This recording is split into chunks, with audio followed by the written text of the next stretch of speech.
सुप्रभात बच्चों। आज का सुविचार है प्रैक्टिस मेक्स मैन परफेक्ट। आप सोच रहे होंगे आज मैम इंग्लिश में सुविचार क्यों दे रहे हैं, हमारी मैम तो हिंदी के हैं। मैं आपको इस जो सुविचार है उसका हिंदी में अर्थ बताती हूँ। मैं फिर से अपना सुविचार दोहराती हूँ, प्रैक्टिस मेक्स मैन परफेक्ट। इसका मतलब है अभ्यास मनुष्य को परिपूर्ण बनाता है। अभ्यास यानी प्रैक्टिस मेक्स मैन मनुष्य को परिपूर्ण बनाता है, परफेक्ट बनाता है। इसी तरह बच्चों आप जितना रीडिंग करोगे, जितना लिखने का अभ्यास करोगे, उतना ही आपके लिए अच्छा है और आप उस चीज में बहुत अच्छे हो जाओगे। सपोज अगर आपको लिखने में प्रॉब्लम है तो आप रोज 5 मिनट या 7 मिनट भी आप लिखोगे रोज एक पेज, तो आप उसमें निपुण हो जाओगे, परिपूर्ण हो जाओगे। अगर आपको रीडिंग में प्रॉब्लम है तो आप 10 मिनट रोज रीडिंग करोगे तो आप उसमें परिपूर्ण हो जाओगे। ओके बच्चों, तो आज हम अपना नया पाठ शुरू करने वाले हैं, संज्ञा। पाठ 5 संज्ञा। बच्चों संज्ञा किसे कहते हैं, आप संज्ञा क्या है, ये आज हमारे लिए एक नया विषय है संज्ञा। तो आपको मैं शुरू से बताती हूँ कि जैसे संज्ञा, आप अपने आजू बाजू क्या देखते हैं। आपके अभी आप जैसे मुझे देख रहे हैं, तो आप जब मुझे सुन रहे हैं तो आपके आसपास क्या वस्तु पड़ी है, आप जरा ध्यान से देखो। आपके आसपास कुछ है? अच्छा चलो, आपको वो नहीं दिखा रहे थे, आपका नाम क्या है? आप अपना नाम, सभी बच्चे अपना अपना नाम बोलो। तो आपका जो भी नाम है, जो भी, चाहे इवन मेरा नाम है, आपके मम्मी का नाम है, आपके पापा का नाम है, वो सब क्या है? संज्ञा है। यानी किसी व्यक्ति का नाम संज्ञा है। ओके, अब नंबर 2, आपको अपने आजू बाजू क्या दिखाई दे रहा है? कोई वस्तु दिखाई दे रही है? सोचो।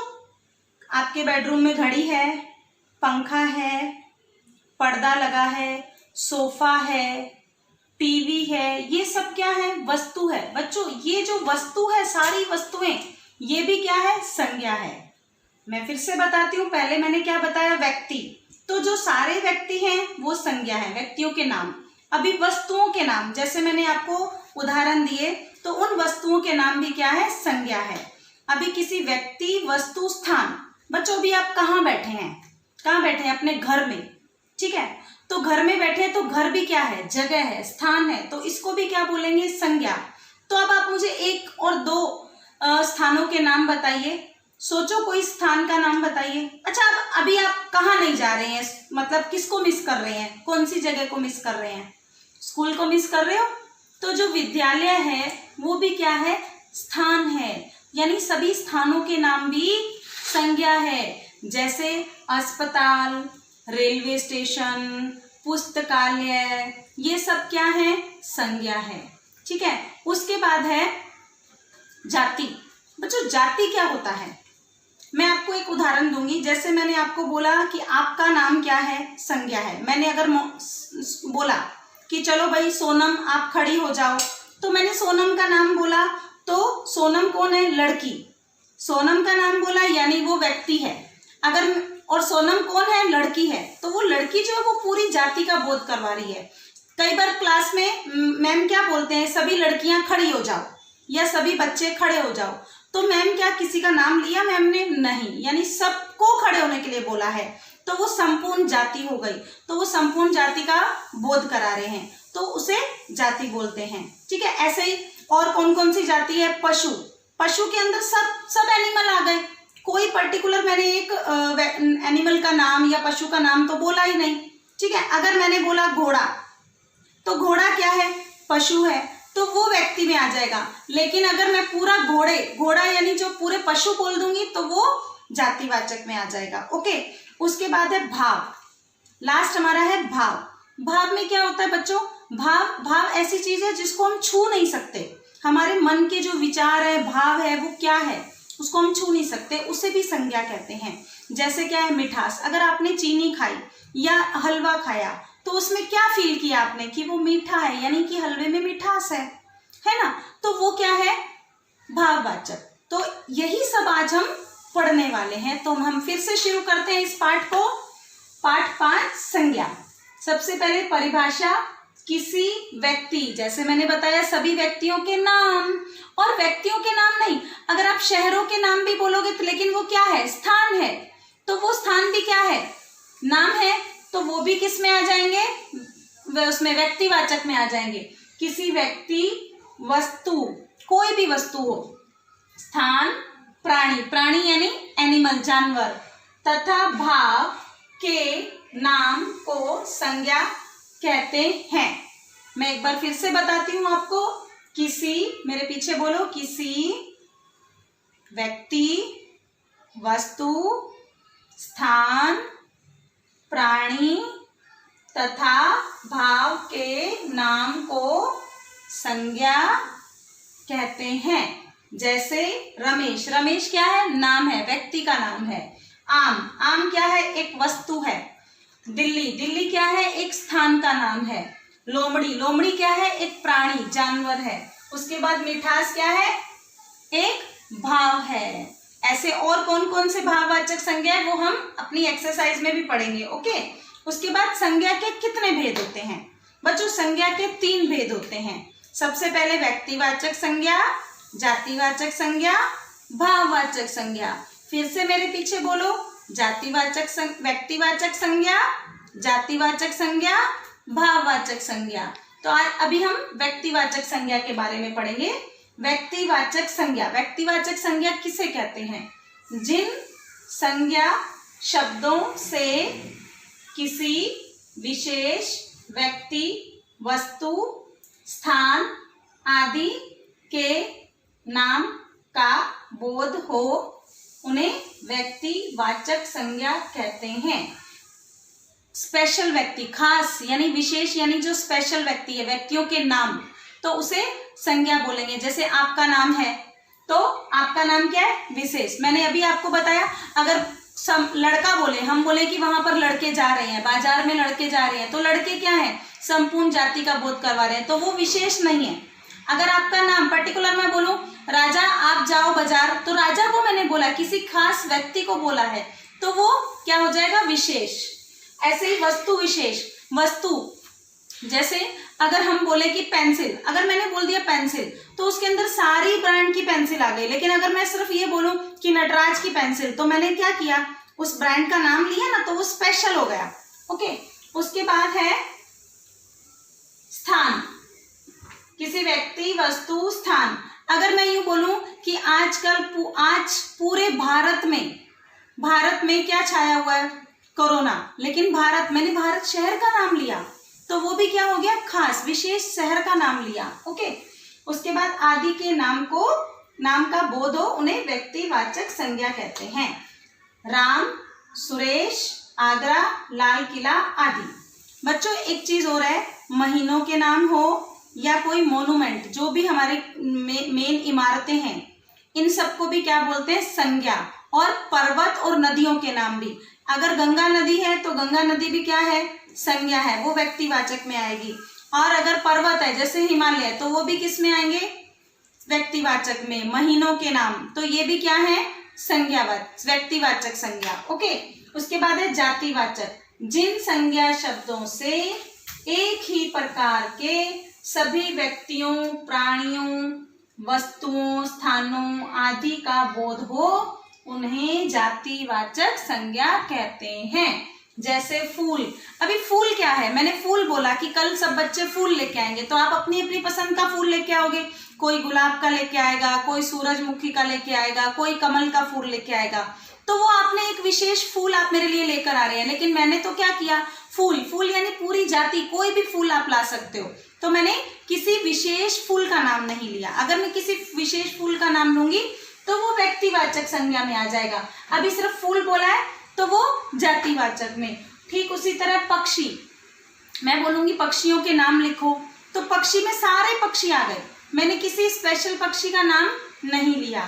उसके बाद जंगल, जंगल में भी हर तरह के, हमने जंगल के ऊपर एक चैप्टर पढ़ा था ना, अभयारण्य वाला, पक्षी विहार, उसमें मैंने काफी सारे आपको पक्षी विहार के बारे में बताया था, तो उसमें कितने सारे जंगलों के नाम थे।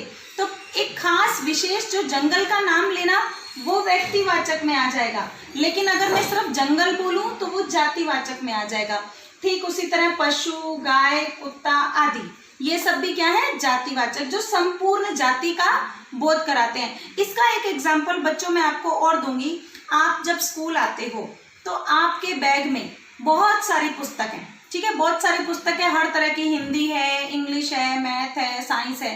तो अगर मैम आपको बोलते हैं कि हिंदी की किताब निकालो, तो सिर्फ मैम ने क्या बोला, एक हिंदी का नाम लिया कि कौन सी पुस्तक आपको निकालनी है, तो वो व्यक्तिवाचक में आ गया।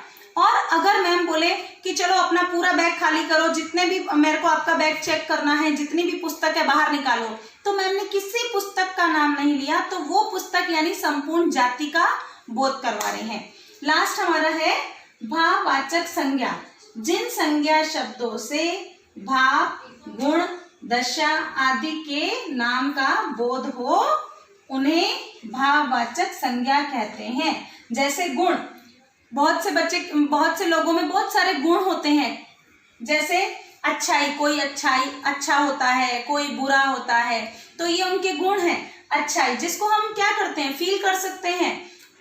अच्छाई क्या हमें दिखती है, हम अगर हमें दिख रही है तो हम उसको फील कर रहे हैं, उसको हम कुछ हाथ में लेके देख सकते हैं कि ये इतनी अच्छाई है, उसमें अच्छाई कम है। उसके बाद बुराई, बचपन बच्चों जैसे अभी आपका क्या चल रहा है, बचपन, लेकिन बचपन, हम आपका बचपन देख रहे हैं और आप फील कर रहे हो, लेकिन उसको हम ऐसे नहीं दे सकते कि इसका इतना बचपन है, इसका उतना बचपन है, तो वो चीज है भाववाचक संज्ञा। और लंबाई, सुंदरता आदि, सुंदरता, किसी चीज की सुंदरता भी क्या है, उसको हम फील कर सकते हैं कि नहीं ये मुझे बहुत अच्छा लग रहा है, ये मुझे बहुत सुंदर लग रहा है, तो ये सब क्या है, भाववाचक संज्ञा के अंदर आते हैं। तो बच्चों हमारा आज का ये जो संज्ञा पाठ है आपको अच्छे से समझ आया। अब मैं आपको इसके प्रश्न उत्तर करवाती हूँ। हमारा पहला प्रश्न है, संज्ञा किसे कहते हैं। तो संज्ञा किसे कहते हैं, तो सेम यही परिभाषा आएगी। अगर प्रश्न में ये लिखा हो कि संज्ञा की परिभाषा लिखो, संज्ञा किसे कहते हैं, संज्ञा से आप क्या समझते हैं, तो सारे प्रश्नों का उत्तर क्या आएगा, किसी व्यक्ति, वस्तु, स्थान, प्राणी तथा भाव के नाम को संज्ञा कहते हैं। जैसे रमेश, आम, आप रमेश की जगह पे अपना नाम भी लिख सकते हो, आम की जगह पे अपना मनपसंद फल लिख सकते हो, दिल्ली की जगह पे आप सूरत भी लिख सकते हो, लोमड़ी, मिठास आदि, मिठास की जगह पे आप कड़वाहट भी लिख सकते हो, खटास भी लिख सकते हो। ओके, ये सब क्या है, भाव है। उसके बाद हमारा दूसरा प्रश्न है, संज्ञा के कितने भेद हैं, नाम लिखो। तो मैंने जैसे अभी आपको बताया संज्ञा के कितने भेद हैं, आप बताओ मुझे, संज्ञा के कितने भेद हैं, संज्ञा के 3 भेद हैं, और उसके सिर्फ नाम ही लिखने हैं हमको। व्यक्तिवाचक संज्ञा, भाववाचक संज्ञा, व्यक्तिवाचक संज्ञा, जातिवाचक संज्ञा, भाववाचक संज्ञा। जो प्रश्न है उसमें सिर्फ क्या लिखा है, भेद और भेद के नाम, लेकिन आप भेदों के नाम के साथ उसके उदाहरण भी लिखना नोटबुक में। ठीक है बच्चों, ओके बच्चों, प्रश्न उत्तर आपको समझ में आ गए। अब हम रिक्त स्थान करेंगे। तो हमारा रिक्त स्थान भरो, उसके लिए मैंने आपको शब्द दिए हैं, ये आपको बॉक्स के अंदर आप देख रहे हो शब्द दिए हैं, आपको ये शब्द ही रिक्त स्थान में भरने हैं। तो मेरा पहला रिक्त स्थान है, डैश जंगल का राजा है।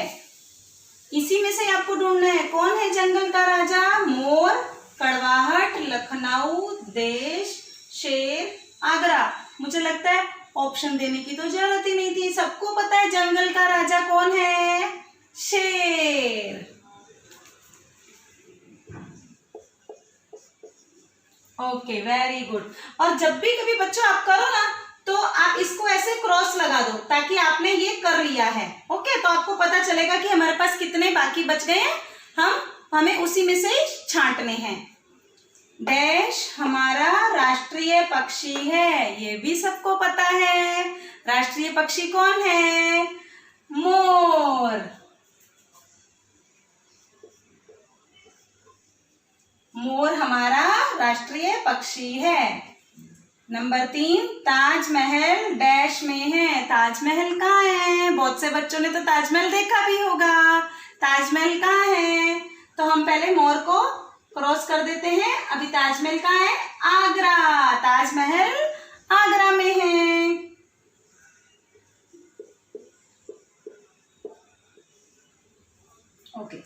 करेले में डैश होती है। बच्चों आपको पता है करेला क्या होता है? करेला भी एक सब्जी है और वो बहुत ही फायदा करती है। उसके अंदर क्या होती है, क्यों फायदा करती है? देखो करेले में क्या होता है पहले बताओ। कड़वाहट, लखनऊ आएगा, देश आएगा, क्या आएगा बच्चों? क्या आएगा?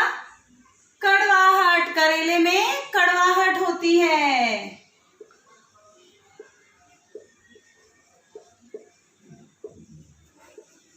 आपको पता है उसी कड़वाहट से हमारा जो बॉडी के अंदर जो हमारा ब्लड होता है वो प्योरीफाई होता है उसी कड़वाहट से, तो इसीलिए करेला खाना चाहिए। हमारे देश के उत्तर में हिमालय पर्वत है। हमारे देश के, हमारे देश के उत्तर में, हमारे देश के उत्तर में हिमालय पर्वत है। उसके बाद हमारा आखिरी है देश उत्तर प्रदेश की राजधानी है। उत्तर प्रदेश की राजधानी क्या है? कैपिटल क्या है बच्चों? लखनऊ। हमारे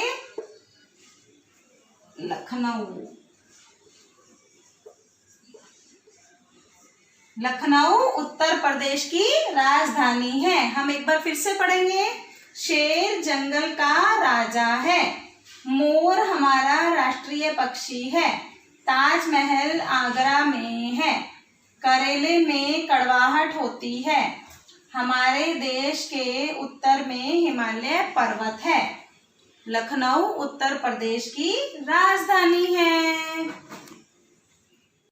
अब हम सही गलत करेंगे। जो कथन सही है उनके आगे सही का निशान और जो कथन गलत है उनके आगे गलत का निशान लगाएंगे। पहला है हमारा भाव, गुण, दशा आदि के नाम का बोध कराने वाले शब्दों को भाववाचक संज्ञा कहते हैं। मैंने बताया ना आपको बच्चों, भाव, गुण और दशा जिससे हमें पता चले, तो उससे किसका पता चलता है? भाववाचक संज्ञा का। तो ये सही कथन है। नंबर 2, नदियों तथा पर्वतों के नाम जातिवाचक संज्ञा है? नहीं, व्यक्तिवाचक संज्ञा है। नदियों और पर्वतों के नाम, महीनों के नाम, ये सब क्या है? व्यक्तिवाचक संज्ञा है। तो ये गलत है, यहाँ पर गलत। संज्ञा के 5 भेद होते हैं। संज्ञा के 5 भेद होते हैं? नहीं, संज्ञा के तो 3 भेद होते हैं। व्यक्तिवाचक संज्ञा, जातिवाचक संज्ञा, भाववाचक संज्ञा। तो ये गलत। उसके बाद जातिवाचक संज्ञा शब्द से संपूर्ण जाति का बोध होता है। तो यस, संपूर्ण जाति का बोध होता है। और किसी किसी की टेक्स्ट बुक में एक ही जाति का बोध होता है, तो गलत। ओके, संपूर्ण जाति का बोध होता है तो सही। ओके बच्चों, जो ये सही गलत और रिक्त स्थान है वो आपको टेक्स्ट बुक में करने हैं। हमारा अगला प्रश्न है, व्यक्तिवाचक संज्ञा तथा भाववाचक संज्ञा शब्द छांटिए। ये कुछ वाक्य दिए हैं बच्चों, आपको उसमें से व्यक्तिवाचक संज्ञा और जातिवाचक संज्ञा अलग अलग करने हैं। पहला प्रश्न हमारा है, गंगा एक पवित्र नदी है। बच्चों गंगा में यानी नदी का नाम दिया है, तो वो किस में आ जाएगा? गंगा किस में आ जाएगा? व्यक्तिवाचक में। गंगा एक पवित्र नदी है, लेकिन नदी किस में आ गया? जातिवाचक में। ओके, इसके बाद नंबर 2, भारत हमारा देश है। भारत यानी देश का नाम बताया है, तो भारत क्या है? व्यक्तिवाचक। और देश क्या है? जातिवाचक। केशव नंबर 3 है, केशव एक लड़का है।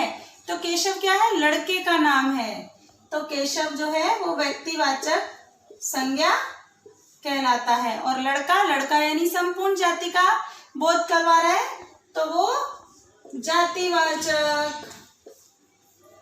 नंबर 4, माधव विद्यालय गया। माधव भी क्या है? एक लड़के का नाम है, तो किसी स्पेशल का नाम बता दिया है। माधव जो है वो व्यक्तिवाचक है। और विद्यालय, यहाँ पे विद्यालय स्थान है, पर स्थान विद्यालय तो है लेकिन विद्यालय का नाम नहीं दिया है, तो वो जातिवाचक में आ जाएगा। उसके बाद है, रमन पुस्तक पढ़ता है।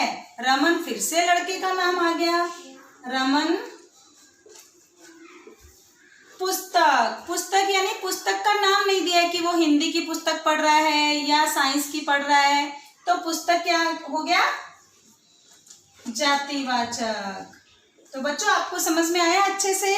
हमारी एक लास्ट एक्सरसाइज और है बच्चों, वो आपको खुद से करनी है, जिसमें दिया हुआ है, जैसे मैं आपको बताती हूँ, वो आपको पेरेंट्स की मदद से भी कर सकते हो।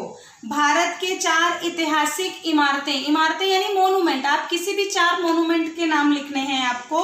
उसके बाद 4 शहरों के नाम, तो शहरों के नाम आप कोई भी जो आपको पसंद हो वो शहरों के नाम लिख सकते हो। फिर पशुओं के नाम आपको लिखने हैं, जानवरों के नाम, और उसके बाद दोस्तों के नाम, अपने फ्रेंड्स के नाम भी आपके जो दो पसंद हो, 4 लिखने हैं तो आप 4 भी लिख सकते हो। नदियों के नाम भी लिख सकते हो, और हमारे देश के प्रधानमंत्री का नाम और मुख्यमंत्री का नाम। ओके बच्चों, तो ऐसी एक और एक्सरसाइज है, वो आपको खुद से करनी है। ओके बच्चों, हमारी आखिरी एक्सरसाइज है, उचित विकल्प पर सही का निशान लगाइए। तो हमारा पहला है, कुतुब मीनार क्या है। बच्चों आपने कुतुब मीनार देखी है, वो क्या है कुतुब मीनार? एक इमारत, एक प्राणी, एक वस्तु, एक भाव। तो कुतुब मीनार क्या है, कौन बताएगा कुतुब मीनार? यस, कुतुब मीनार एक इमारत है। उसके बाद नंबर 2 है, बुढ़ापा क्या है। जैसे मैंने आपको बचपन के बारे में बताया कि आपका बचपन है, तो बुढ़ापा क्या है? बुढ़ापा क्या है? एक वस्तु है, एक भाव है, एक नाम है, या एक प्राणी है। क्या है बुढ़ापा? बताओ बताओ बच्चों, बुढ़ापा क्या है? वेरी गुड, एक भाव है। बुढ़ापा क्या है? एक भाव है। उसके बाद राहुल क्या है? राहुल क्या है? एक वस्तु का नाम है, एक भाव का नाम है, एक व्यक्ति का नाम है, एक स्थान का नाम है। तो बताइए क्या है? एक व्यक्ति का नाम है। बच्चों एक आखिरी जो है नंबर 4, वो आपको खुद से करना है। संज्ञा क्या है? व्यक्तियों के नाम, वस्तुओं के नाम, भाव के नाम, या ये सभी। आपका चौथा है इसमें से नंबर 4 पे, वो ये है, संज्ञा क्या है? व्यक्तियों के नाम, भाव के नाम, या वस्तु के नाम, या फिर सभी। तो आपको वो ऑप्शन पे खुद से टिक करना है कि संज्ञा क्या है। हमने तो पूरा पाठ पढ़ा कि संज्ञा क्या है, तो आपको उसका उत्तर खुद से टिक करना है। और जो सारी एक्सरसाइज मैंने करवाई वो टेक्स्ट बुक में करने हैं, सिर्फ 2 प्रश्न उत्तर ही आपको नोटबुक में करने हैं। ओके बच्चों, बाय बाय।